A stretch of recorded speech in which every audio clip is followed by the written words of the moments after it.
Can you just take us through the weight cut process again? Because that is such an insane thing. I didn't realize how, I knew it was tough for athletes, but I knew it was tougher than I knew it was. Yeah. And it's really gnarly. That's probably one of the hardest things that I've ever done. You fought in the bantamweight division, which is 135, and you weigh about 20 pounds more than that, walking around. Yeah, right now I weigh like 157, 158. Okay, yeah. So like usually at 155, I'm like super shredded. That's like where I consider myself to be really shredded and lean. Yeah. So I had gotten down to that anyway because that's where I like to be, preparing for the fight, and then my coaches wanted me to get down to 150 before the water cut, which to me seems unheard of. So they wanted me to start at 150. So I dieted down over like 6 weeks down to 150. So the cut for the fight is like you start on Monday and you weigh in on Friday. So on Monday I weighed in at 150. And pretty much what you do is the first day you really restrict like your carbs and your salt. Like you don't eat a lot of carbs or salt the whole week. So starting from day 1, you drink 2 gallons of water. Day 2, you drink 2 gallons of water. Day 3, you drink like a gallon of water, I think it was. So you drink a gallon of water, and by day 3, which is Wednesday, you cut out all the carbohydrates and all the salts, which I had already kind of done anyway the first couple of days. And I was eating like a chicken breast and a couple of pieces of eggs, or a couple of eggs every day. And then Thursday morning was when it gets really hard, because Thursday morning by noon I have to drink a half gallon of water. I think I ate like 2 eggs, and then I wasn't allowed to eat again until after weigh-ins were done, which was like 5 o'clock Friday night. Oh my God. So yeah. Like 30 hours or something like around there. Yeah. Right? Of just like a half gallon of water and and 2 you're already eggs. like on death's door in a way. Yeah. So you fill your body with water for the first couple of days, and then you just take it all away. So like by Thursday, just by like flushing myself with water, I had gotten down to like 149 or 148 or something.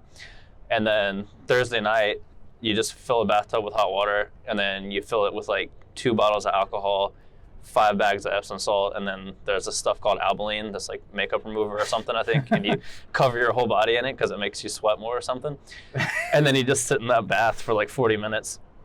And this is something every fighter does, essentially. Yeah, pretty much. Wow.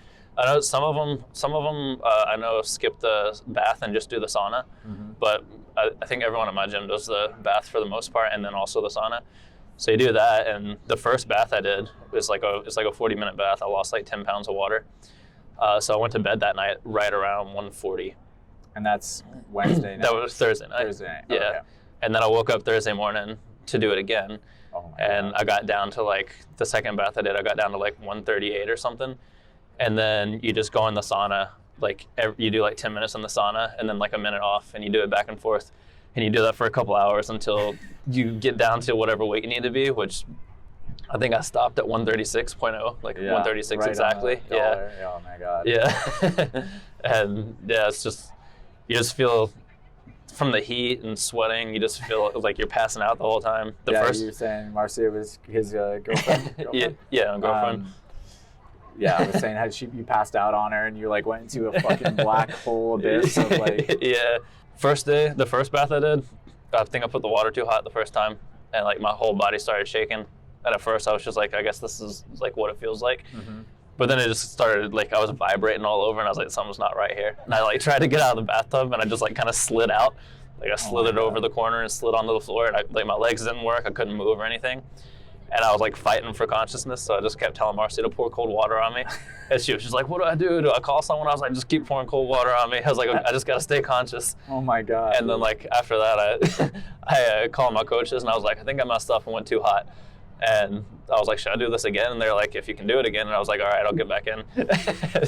And then what's going through your head? Are you just like, I guess like these guys know what they're doing? Like obviously, do they know, like they do know what they're doing, and they it's not as dangerous maybe as it feels? Or, I don't know. Like it's like they've been doing it forever. Seems like it's really hard on your body, right? Like, you know, they talk about fighters and wrestlers and people that do weight cuts, and how like after a certain number of years, like your body's like, stop doing this. You know? Because it's not really something you can do forever. But yeah, I mean they've been doing it forever. We've got like my one coach that I think is like a part owner of the gym. He was a pro fighter.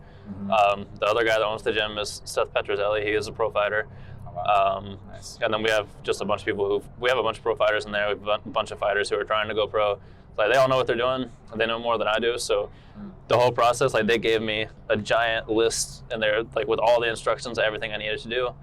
And I was like, all right, they know what they're doing. I don't know anything, so just trust what they're doing and do exactly what they say.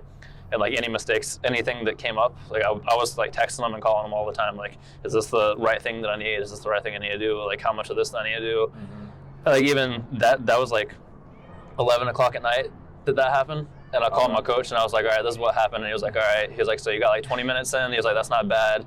And I was like, should I do it again? And he was like, if you can handle doing it again. He was like, I'll bring the heat down a little bit and get back in. And I was like, all right, I'll do it. So then I did that. That's wild, man, to have that kind of knowledge, like, 20 minutes, all right. Yeah. Damn. So, yeah, I did that. And then the next morning, did the same thing.